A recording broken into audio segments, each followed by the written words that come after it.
আসসালামু আলাইকুম এভরিওয়ান, কেমন আছেন সবাই? আশা করছি ভালো আছেন। আলহামদুলিল্লাহ, আমিও বেশ ভালো আছি। আজ আমার রেসিপিটা ছিল মুসুরির ডাল দিয়ে করলা ভুনা। আমি প্রথমে একটি কড়াইতে রসুন কুচি, পেঁয়াজ কুচি এবং কাঁচামরিচ কুচি তেল দিয়ে ভেজে নিয়েছি।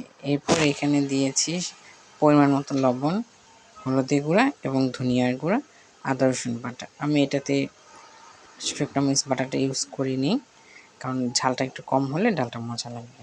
আমি মশলাটা ভালো করে কষিয়ে নিয়েছি। এরপর আমি এটাতে ডাল দিয়ে দিলাম। ডাল দিয়ে মশলাটা আমি ভালো করে কষিয়ে নেব।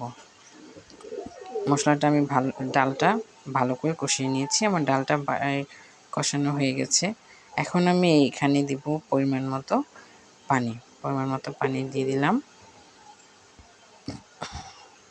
পরিমাণ মতো পানি দিয়ে আমি এটা সুন্দর করে ঢেকে দিয়েছি।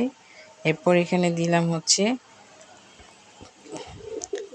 করলাটা আমি একটু লম্বা করে চিকন করে কুটে নিয়েছি, ভাজি করিনি, চিকন করে কেটে নিয়েছি। এরপর এটা আবার ভালো করে ঢেকে দিচ্ছি। এটা প্রায় হয়ে এসেছে।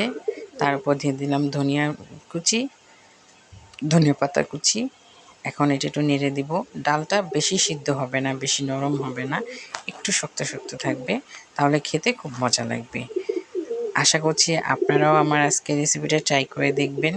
আজকের রেসিপিটা যদি আপনাদের কাছে ভালো লেগে থাকে, অবশ্যই লাইক কমেন্ট দিয়ে জানাবেন। সবাই ভালো থাকবেন। আল্লাহ হাফেজ।